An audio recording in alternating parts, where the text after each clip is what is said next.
So welcome to our June Author Jam on June 1st at the new 10 o'clock time. Thank you for being here. We're going to have to maybe push that out a little bit more and reinforce that we've moved to an hour earlier in the day and see how that fits and sits with everyone. But it is wonderful to have you for our monthly gathering and conversation. We have a couple of things we want to check in with you on from our Nexus and Collaborative Change Library end of things.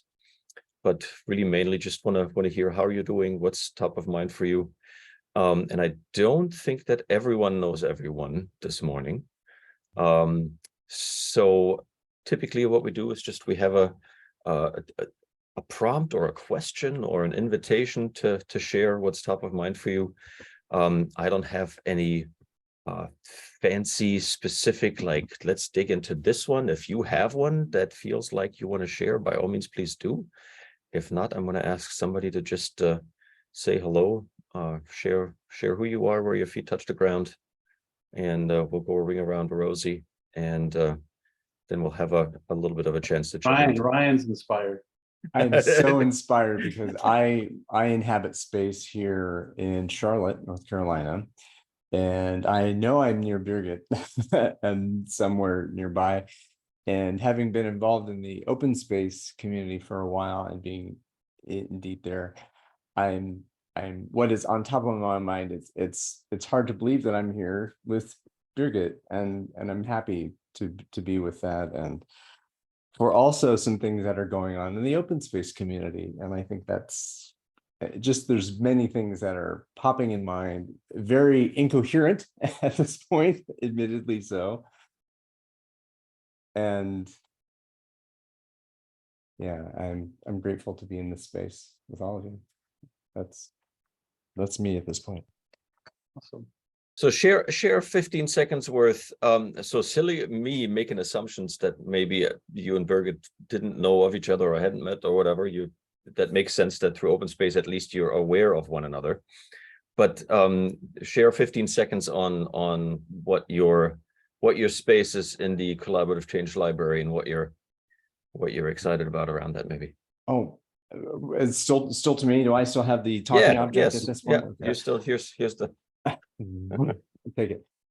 So yes, here in Charlotte, North Carolina, I have come here and came into contact with Teo through the OS list and through the cohort of the DoDC program, helping some of the practitioners design and feel into what an open space technology portion of their retreat would be like, and understand maybe the depth of open space and what that invites.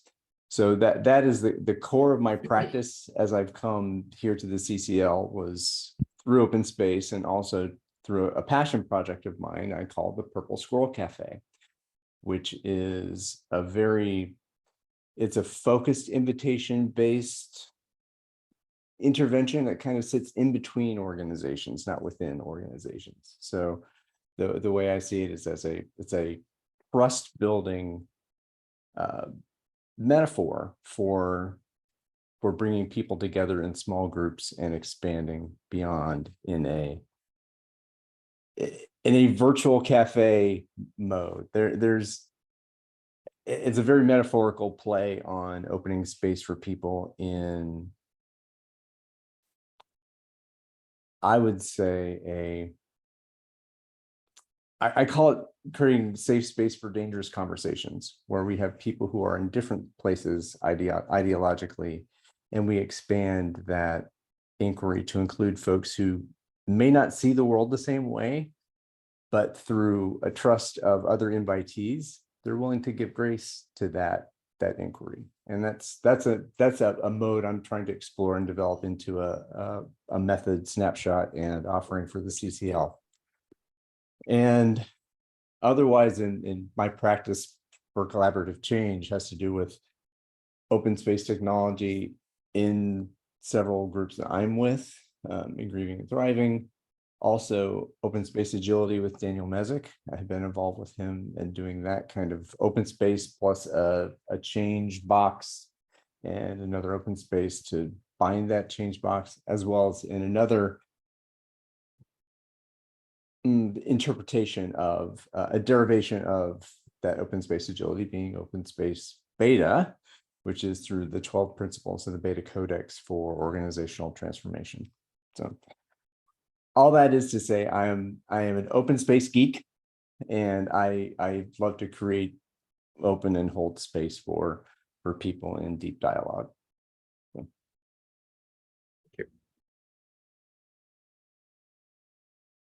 That's probably more than 15 seconds, but Yeah, true. But there you go. You get to pick. You get to pick who goes next. Do I have to say it? I would love to hear from Birgit if.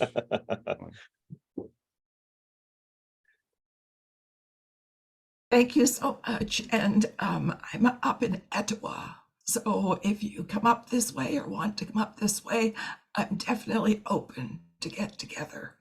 I rarely descend from my mountaintop anymore. I love it up here so much. It's like you mentioned the word Charlotte or a city, and I'm like, ah! So please accept the invitation at some point that suits you. At a time we can be outside, not the heat of the summer, because that's difficult to be outside. I have a story that's a funny story. And I was thinking about years and years ago, those of us in the 80s that were starting to really look at organizational transformation, what was required of leadership. And one of the requirements of an organization was that it had extra money, extra resources. That was something we all agreed on, because it usually takes resources to be able to make a transformation happen. And so in recent years, one of the things I've put out in my intentions into the universe has been, I need to land in money because I've got things I want to accomplish, and they're going to take more money than I currently have. So that, just put it out there. So a couple weeks back, I was in our library. I love the public library system. I think it's just one of the greatest gifts, since I make good use of our local library, which for a place that isn't even a town, we've got a great public library. And I noticed a poster. Now, you know how you can be somewhere and then suddenly notice something as though it's just been put up, but maybe it's been there the whole time, but you didn't notice it. So this time I noticed this poster, and it was a story about Etowah. And the story is that Etowah, this little community, was not named Etowah to start with. It had a train station, it had a post office, it was a stopping place between two towns, and its name was Money. That was its original name. So I have laughed so hard because I have landed in money. And You did. I find that sometimes that's the universe's sense of humor. When Not only you are landed in money. That's a great story. am landed Wow. in money. You're in the So- money. Exactly. Thank you. I have been laughing so much about this, and I wanted to share it. We make our intentions. We have our plans. We did not plan to live in this community. We planned to live somewhere about 20 miles from here, but that didn't work out because of some zoning issues.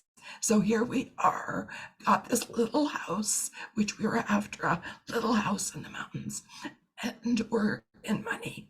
So that's part of my story. A second part of my story is that we're quite busy. This will be my second trip to India this year. And we're quite busy preparing for a strategic planning deep dive because it uses participatory processes. It's intended to change, to bring about change.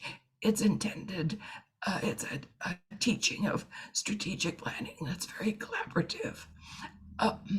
And the organization, the NIIT Foundation in India, that I featured in our chapter on genuine contact in the Collaborative Change Library.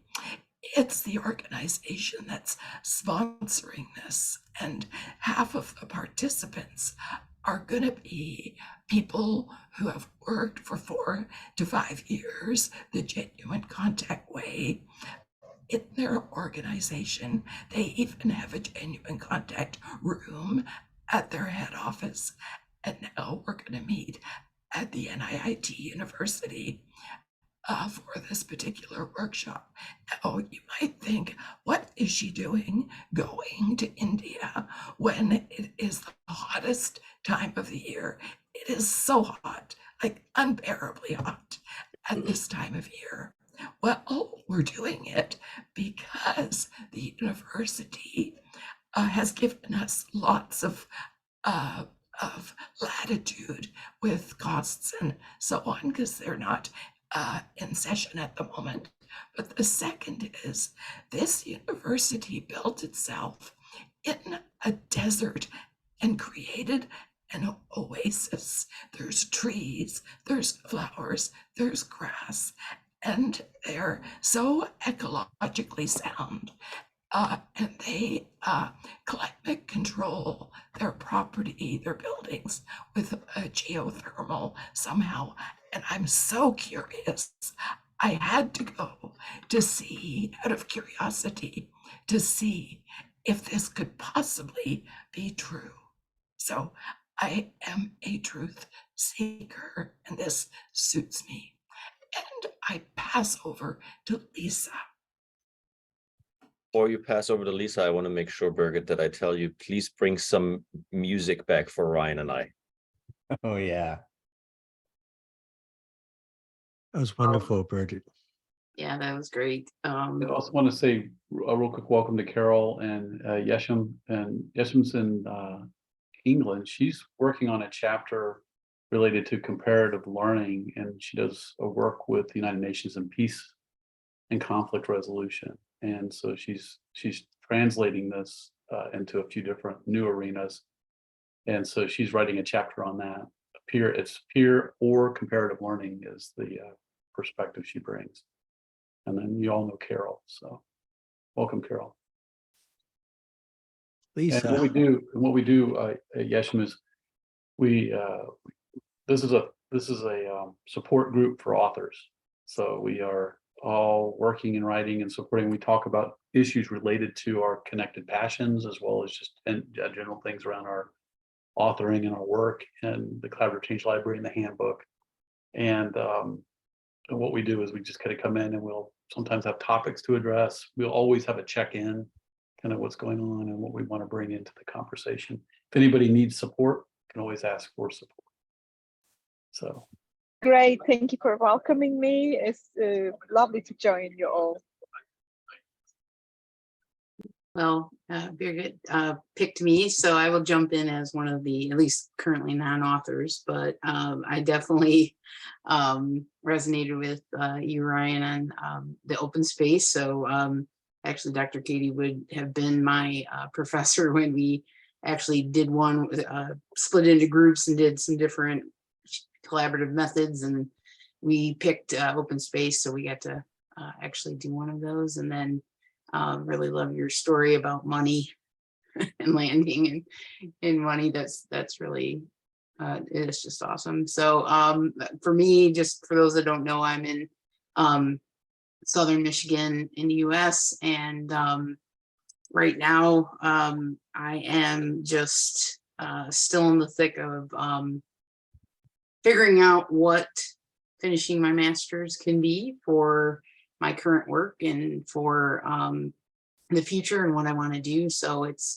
I think I'll refer back to the polarities we talked about probably last month, that just that confidence of what I've accomplished, but then the uncertainty of what I want to do with it. So I'm still kind of in that place, but I am looking at some things that I can just flex the muscles and start getting some practice. So that's what I'm excited about right now. And then also actually having a summer, because I was in school all last year. So getting to see some people that I didn't get to see for about 18 months. So that's where I am right now. And I will kick it over to Dave. Well, thank you. I popped into the chat the reference to my book, which is in my library, part of the Empire, and also the podcast. The Empire, okay. Well, from Connecticut, it looks like an empire.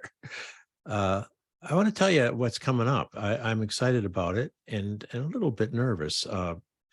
Next week, I'm going down to Jacksonville, Florida, in Jacksonville University, where the 50th Organization Behavior Teaching Conference is to be held.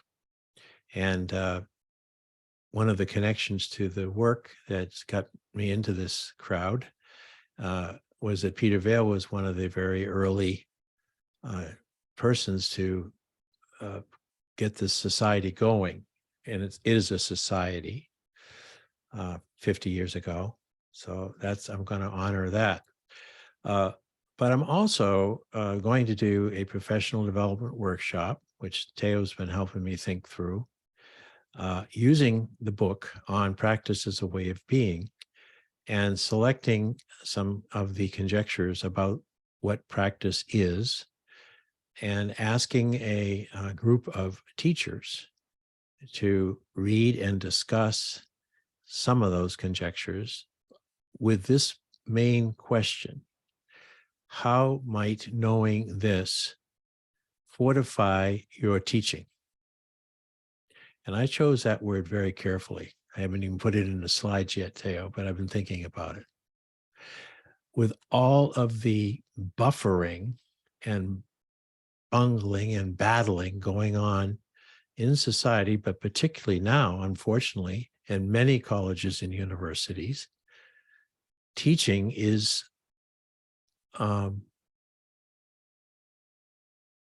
it's being exposed to threat like never before. No, we don't want you to be teaching as much as we need more pubs.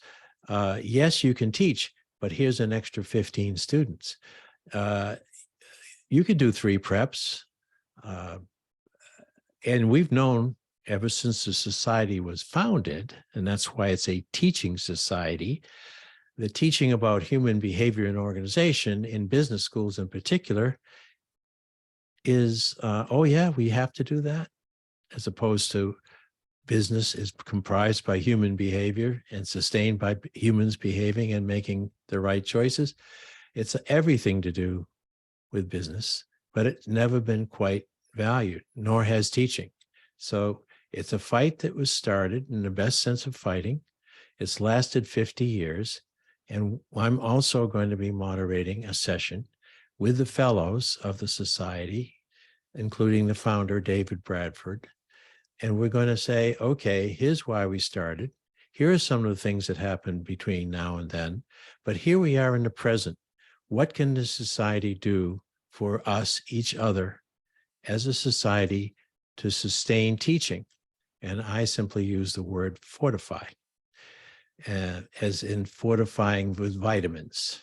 So that's what I'm going to be doing, and I'll be able to report on July 1st, or the first Thursday in July, how that came out. Wish me luck.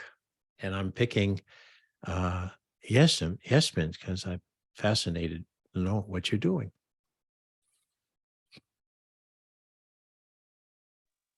So hello again. I hope you can hear me. Greetings from London.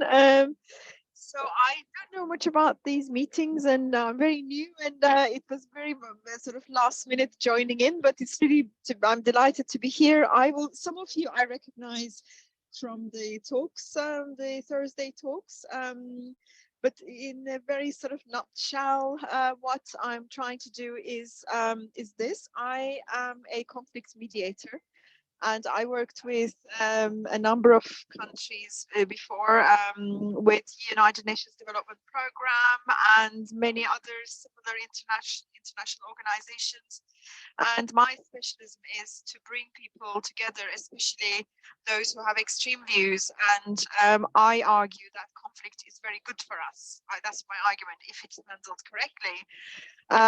So what I want to write is how I can develop this, because I've been using a particular methodology called comparative learning, which has specific ways of communicating and specific ways of relating to each other. And in my own experience, this method is one of the best methods for dealing with conflict. And I want to know I want to explore how this methodology can be applied to research, for example, to be used by researchers, academics, in organizations, private or public organizations, companies, and other places. So how can they translate to other areas and other sectors? So I guess in a nutshell, And that's how Yesham, if you hold that a little further away, it might work. It's not. When you hold it up close like that, it goes away. okay. So, Sorry, I'm in a co-working space no, today. this is so perfect. Just like that, that right there is okay. better. So did you hear what I said? Yes. Mostly yes. Okay. So this is what I'm trying to explore, to see how this method called comparative learning can be applied to other sectors. And this support group is amazing. I didn't know it existed. Wow, wonderful. So I'm very glad to be a part of it. And now, do I pick someone or do I answer questions? Carol. Pick someone, right? I saw that Carol put in the chat that she is in listen mode because she's getting ready to leave for her 12-year-old twins graduation. Sure. Oh, Middle school graduation, maybe, or something. I'm not sure. yeah, must be Junior high. 6th grade. So that's great. That's wonderful. Okay, so who hasn't done it yet? Because I joined late. Then I picked the right person. Who hasn't spoken yet? Dr. Katie, maybe? Yeah. I can Sorry? go. I can go. Okay, all right, cool, great. Well, thank you for We haven't hearing heard me. from Steve. Yeah. So I'm in Harrisburg Township on a little farm, and my boys are home and they're running around doing different things. One's in pre-med, and he's doing really well in his organic chemistry. If you know anything about organic chemistry, That's a statement, doing That's well scary. in organic Scary. chemistry. yeah, he's like, I'm just so happy for him. He is finding his feet on the ground and finding his place in the world, and he's finding what matters to him. And this is all his doing. And he's got a group of 5 guys that he hangs out with. And we had our first night last week, Friday, where he had a group of about 15, 20 kids. And we had gone, Jackie and I had gone out for the day, and we came home at about 8. And we showed up and we said he could have his friends over, and they're over, and they're 20, 21, 22 years old.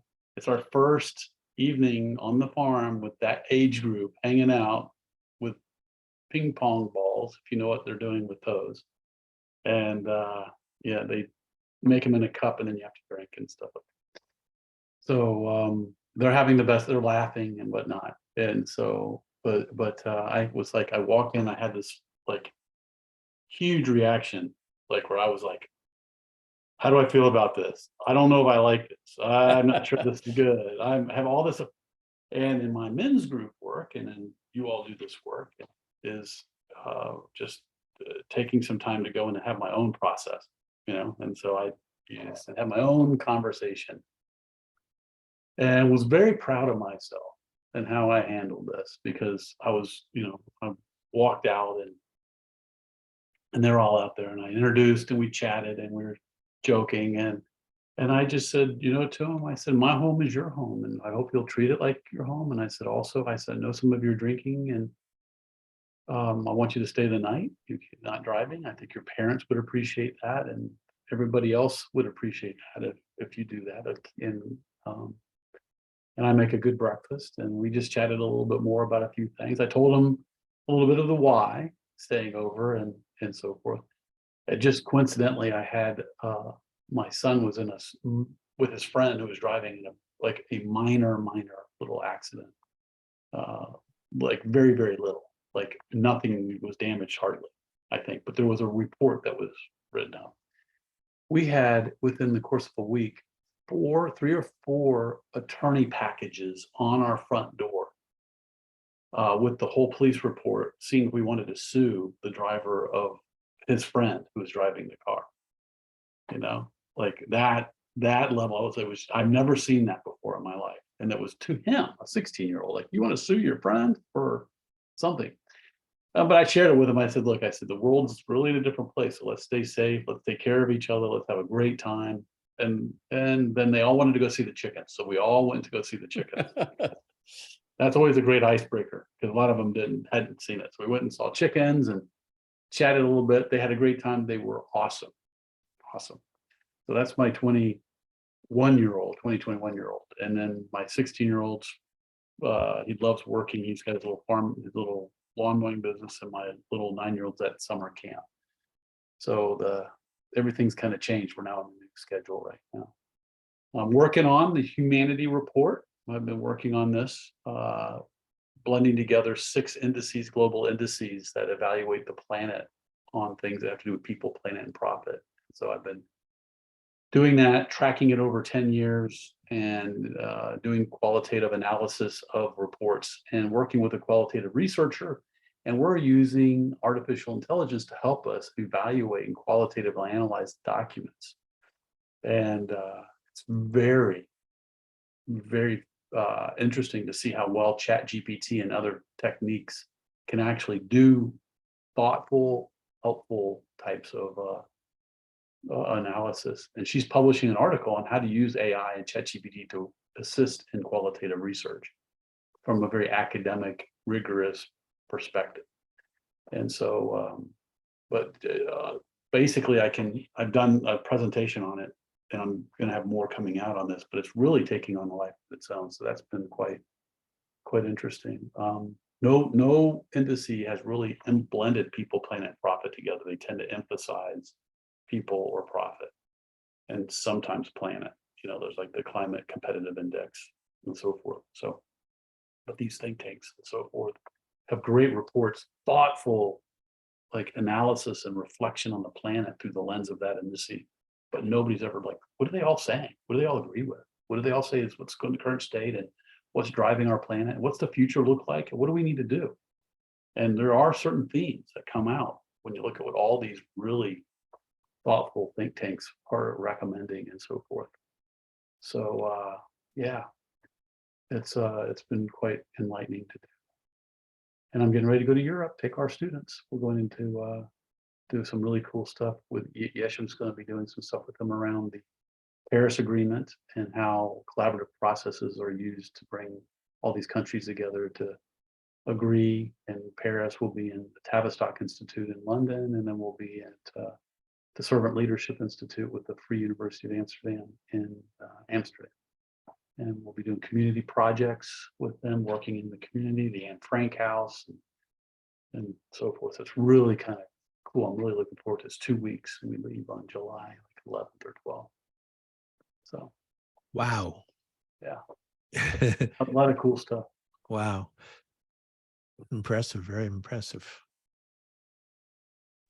So I'm in with that. What's that, Dave? A lot of energy there, Steve. Oh yeah, it's great stuff. It's really good stuff. Good stuff. It's fun. So, and I got a garden. I got to get out there and get some more plants planted in my garden. I love gardens. They're fun. Yasmin, you used a term, and I think I heard it correctly, that you are moderating a conference. Conflict Conflict moderation. Yeah, we talked conflict mediation, but mediation. moderation also. Yeah, conflict mediation is mediation. Yes, yeah. Yeah, I remember you did a session on that with us, didn't you? A symposium or Yes, I did. Yeah, yeah. yeah. And I believe that what I see around is always conflict is bad, collaboration is good, and we are brainwashed this by the society and by the education system almost blindfoldedly, and I argue that it could be the opposite. But in any case, depending on how conflict is handled, it can be beneficial. Now, we had a very nice symposium yesterday. My name memory is awful, but it was Don Warwick. Warwick. Yes. Now, to what you just said, he did a wonderful analysis of resistance to change from historical to present. Lots of interesting conjectures there.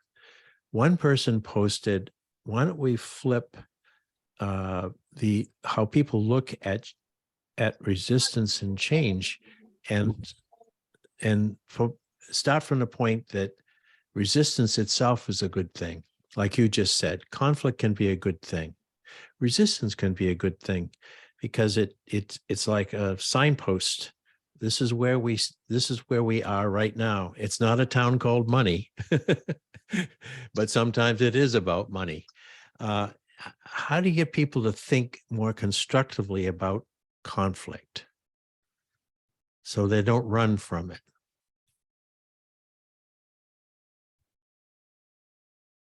Unfortunately, I was due to attend that seminar yesterday, and there was a last minute work related, so I couldn't attend. So thank you for telling me about it. And I think your question is great. How do we create a culture of that?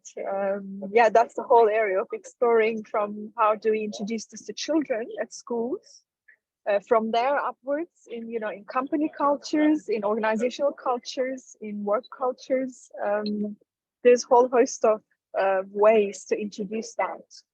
Yeah, I think even just asking that question, right, and sort of maybe challenging for a second the assumption that conflict must be bad, so done, I push it over side. Resistance is bad, done, I push it over the side, rather than thinking about it, asking about it. I had a conversation that Ryan invited me to a couple of weeks ago, where I was in a breakout with a French-speaking author, and we ended up talking about the sort of the other side of that coin for us, that cooperation and collaboration in my Germanic language and his French context are actually very negative terms because they have such heavy laden historical connotation. like collaborators, yeah, like right, the collaborators in France were the Nazis, French police officers, for example, that collaborated with the Nazis. In my East German upbringing, in a socialist country, cooperation is what was expected of my family, or else, right? You My will mom would cooperate. job, or exactly. So just having those conversations and challenging our assumptions, even just around the language that we use, I think can be a really meaningful starting point to then get to, wait a minute, maybe resistance isn't all bad. Maybe conflict can actually be a really productive, inspiring, dare I say, potentially uniting kind of thing. Yeah. I had the distinct pleasure that my mom was here for my daughter's high school graduation. The last couple of weeks when Steve talked about gardens, she was out there. That's her favorite thing. So our house looks fabulous on the outside because of all the gardening that she's done. But for me, some of this conversation that we're having and these inspirations, I hope to take into the doctoral program that I'm going to embark on here in the fall. And I kind of look forward to digging into that intersection of collaboration or cooperation without all the heavy connotation. And my musical context, I've been really sort of fell into a unique opportunity. I get to teach coming out of some work that I'd done for some youth service groups in the city of Toledo. I was asked to teach individual one-on-one drumming and percussion lessons with some young folks in the Lucas County Youth Treatment Center, which is basically juvenile offenders where they are, rather than being in a more restrained setting that you might then call the, prison and so forth. But it's a locked unit that they're in. And just in having conversations with them as we're working on, drumming technique or conga patterns and those kinds of things, the kind of parallels that become very obvious in musical action and interaction, and how we might collaborate, cooperate, work together in organizational settings is becoming obvious to me more and more, even in sort of those intimate one-on-one settings. One example was, as they're struggling to learn a new drum pattern, one of them specifically, like, he keeps stopping himself, like, oh, I messed up. And so it turned into this whole conversation where you got to keep going, because there is basically two options of things that will happen. One is you'll find your way back. The other is somebody will see you struggle and say, hey, can I help you out? Can I help you find your way back to, in drumming terms, to the downbeat, to the one. But if you stop and you put your hands up, then nobody knows that you're in a process that you're trying to figure out. So it was rather beautiful to have like those little nuances show up for me that I hope to take into exploring that in my doctoral thesis. And I'll share with you that we are revisiting with some of the added content or unpausing, if you will, our effort to turn the Collaborative Change Library into its first print instantiation. So Ryan and Yashim specifically, I'm going to be leaning on you guys a little bit to make sure that we get a one-pager done that can go into our first print instantiation, which is going to be called the Collaborative Change Handbook, that will have at least one page of each of the methodologies that you all are putting forth. That's terrific. So that is one exciting thing that's on the docket. With When that, do we, for now, Dr. Ford Stiegler, is it too soon to? let's give that a couple of extra days yet. Well, wait, aren't we putting it into the universe like Birgit's money? Yes, we are. It's out there now. With Out there. Birgit's already sent that out to the future for you. It's wonderful news. And in that little young person who stopped drumming took the sound of his drum away from the whole. And I think people have to understand that when we stop, we leave a hole. We leave a space, not always a good space, unless we're stopping because we see there's something wrong, like drinking too much and driving. So there's so much about what one person does with those instantaneous decisions about staying in, withholding, giving, taking, that I'm delighted to be with a group that really thinks deeply about that, thinks about what and how persons matter in situations of change, particularly when they need to organize to make it happen. It's a beautiful kind of work. And this library,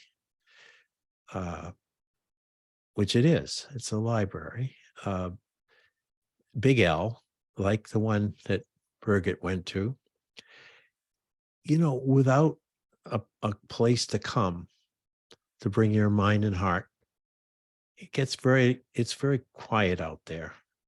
So I think what we are also doing is elevating what it is to have a virtual library. Yes, there'll be some print, but a place that anyone can come to with a phone, a laptop, or an iPad. And that's why I'm delighted to have my book, Peter and my book, residing there, because it can be found anywhere. So yay for us. Getting in there, Ryan. Your hand. Well, I zeroed in on the resistance to change theme from Dave. And then, of course, you bring in the music thing, and I get squirreled over to that. Thank you very little, Teo. But Sorry, not yeah, sorry. well, that's okay. But I think as I've gone through my exploration about how these interventions are, what does it mean to be a collaborative change practitioner? And as part of my study outside, I came into some training in the Beta Codex world, which I can share about. Sure, but there was one article that was from Eric Dent, which, Dave, that may be a name that's Yeah. familiar to you. Eric was Peter's student, and Eric and I have been invited to produce an article for the JME about Peter Vale. So yes, yay. And there's an article that I read in preparation for this masterclass I did that was challenging that individuals resist change. That it's more that the systems in place are the resistance, that it is that people who are playing the game within the system are, I mean, there's some agency there, but that, well, if we focus our effort instead of on the people, that the people are good and are capable and are infinitely capable of navigating whatever system is there, because we have our innate gifts as human beings. But that if we focus our energy and our attention on what are the systemic rules in play that are maybe, oh, I don't understand that. I don't get this particular rule. And that's not necessarily resistance. That's a seeking to understand and make sense of what is the change you're proposing? How is it different? And what do I stand to gain? What do I stand to lose if that change is realized? Because if I'm a highly authorized executive and there's a change proposed to open space for distributed decision making, well, holy goodness gracious, I am facing a change to lose decision rights, potentially to lose status, to affiliate with a different group of people. And that's not, I think that's not necessarily that's not resistance so much as it is a needing to come into understanding of one's role and what this change represents. Yeah, So that's great. Yeah, so I'll definitely share the link Yeah. to that article here for everyone. Yeah, Peter, in our book quotes something he heard about consulting, which is love the people, hate the system. And that's how he kind of watched the way all this went. And of course, he was a natural system thinker. I think we all are. We just don't always know how to tag it. But and that was the last thing that Ed Schein said in that last night before he died, because I quoted Peter saying, "Love the system, hate the people," and Ed Schein said, "Love the system, love the people," and that was his last speech. So we're all tied into this. We're all struggling to find out a place where humanity, and Steve's study, for example, is writ very large, is something that we're in right now. It is about humanity, the best we can possibly give and expect from others. You know, something happened. I got to say this real quick. I promise. Something happened last night in our House of Representatives that gives me great hope. But with all of the ick and all of the terrible conflicting, resisting, you name it, it's all going on. The bulk of the people on both parties produced a not so great bill, but one that saved us from economic disaster worldwide. And I don't have any doubt that that would have happened. And they just said, all right, we got to tuck it up. We've got to find out how to belong in this House of Representatives together for at least as long as it takes to make this vote. And those are the kind of things that humanity does. That was not intellect or power. It was just someone's heart saying, I better do this. And we'll see it in the Senate. We've had already the speeches, oh, I'm going to oppose this bill. It'll never happen. I'm going to kill it. No, you won't, because your decency won't allow it. And even the most indecent people in our Senate and Congress, they're going to be put to the test the rest of this week to see if they can find theirs. And if it comes through, I'll be able to cash my Social Security check in another month. So yeah, I'm sorry. I'm knowing I'm doing a little too much talking today, but it's a pretty propitious time we're living in. I'm going to switch topics just a little bit. Please do. I love to harvest from personal stories. They're like personal stories have so much richness. We can develop great elaborative theories and so on from them. So I wanted to acknowledge Steve's story of coming home to the little farm and there's change right in his face. So rather than theoretically talking about change, Steve took us through a great story of I did this and then I did that. I'm not gonna, you all heard the story, but all his steps, if you quickly wrote down those steps, Steve, you could develop a whole thesis from that personal story. So I appreciated that story. Also want to share a personal story. And this was, I'm choosing to share it, Teo, in response to something that you said when the young person was learning drumming, did something a bit different, felt they made a mistake, so on. And the whole, most of us would be cheerleaders to say, keep going. I had a personal story that has lasted more than a decade now. And my voice is so important to me. And I was a storyteller. My heart is as a storyteller to bring about whatever change. And my voice disappeared. And I have a condition called spasmodic dysphonia of it's a nervous system vocal cord condition. And so only some sounds would get produced. I would talk, but there would be several sounds that would be missing in every sentence. And I was in the process of, I had different assignments, for speaking and all those things that y'all have. I was making videos and so on.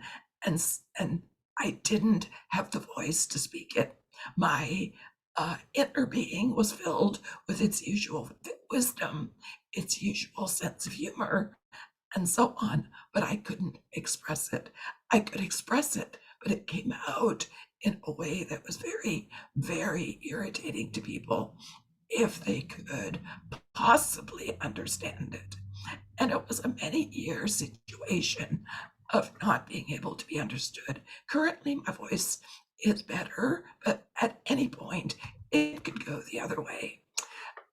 So through those years, my immediate team of people said, keep making the videos. Let's keep putting them out there. Let's keep putting your teaching out there. And I did, but every time that I listened, I would sit and cry. I would just I have so much to say, and yet it's got this stumble in terms of people being able to take it in. I had emails from people saying, please don't, because this is irritating. And other emails from people saying, keep showing up and being imperfect, because that helps us who think of you as a role model to also be imperfect, or whatever they said. So I wanted to share that story because when you talk about, to the student, it's okay if you miss something, just keep going, keep going.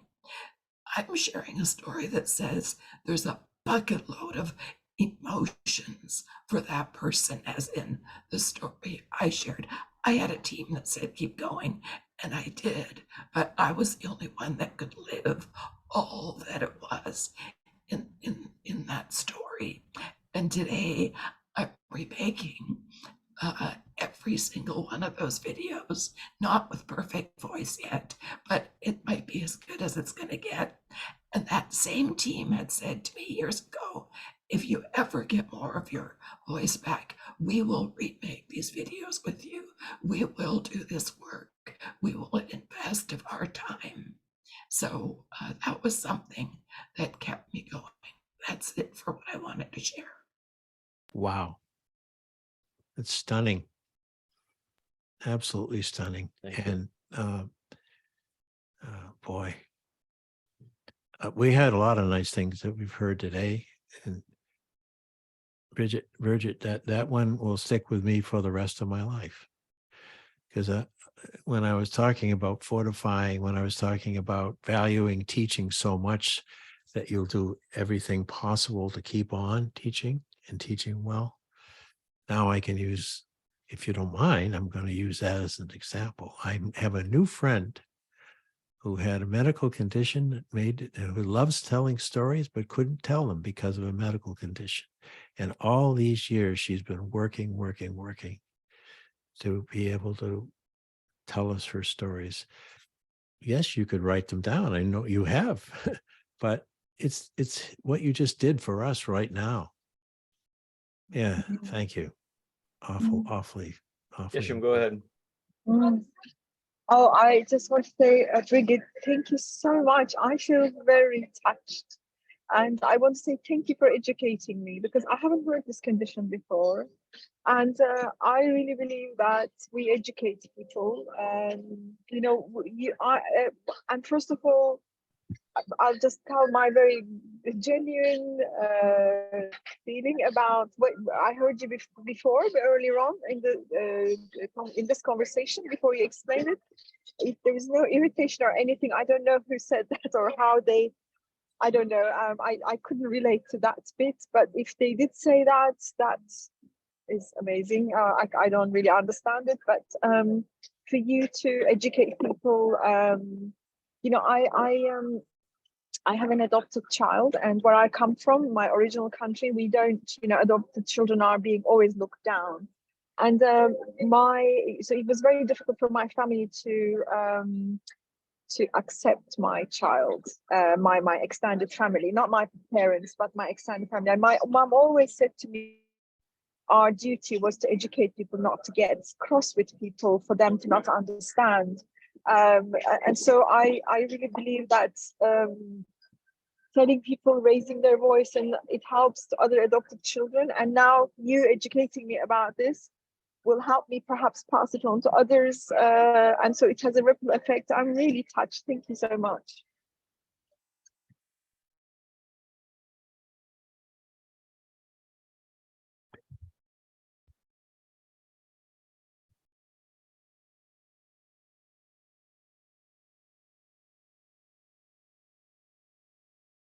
An hour is not enough, I feel. I know I have to leave to start another podcast recording in a moment, but I don't want to. But thank goodness I can speak in a podcast. I'm grateful to have a voice. If I may, I'm going to, since we have 3 more minutes, Dave, sorry to jump on you. I do want to sort of plug into your minds that at the end of September, and Dave and Carol, I think, were part of it last year. We are looking again to have what last year we called our Thought Leader series, of inviting multiples of you into conversation. We'll figure out, and Lisa will sort of take the lead to organize what those conversations might be. I think there were a number of topics just today that might be relevant to share in that kind of forum, but we're hoping to build it out a little bit, to have an in-person component that will also be live streamed with the DODC students. That would be on Thursday, the 21st of September. And then the following 3 days, Friday, Saturday, and Sunday, we would have a 90-minute conversation with probably 3, maybe 4, maybe 5 panelists that would include you as our thought leaders, subject matter experts, to bring you together in conversation and have that be part of our organization development and change conference at the end of September. So I want to just put that into your head, that there might be opportunity for us to reach out to you and So engage you around that. what I would offer is, you have the 3 days, it's 11 o'clock.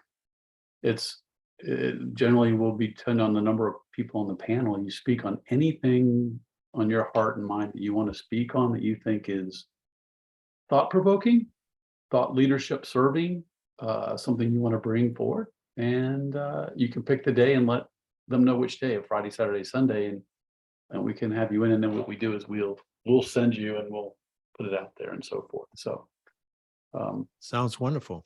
yeah, you'll get the invitation, and you can go ahead and lock it in now if you want, or you'll see something, but we're gonna have everybody have a chance to share. Thanks, And, Guy. yeah. Well, have a great day, everybody. Thank you. Thank you, everyone. Bye.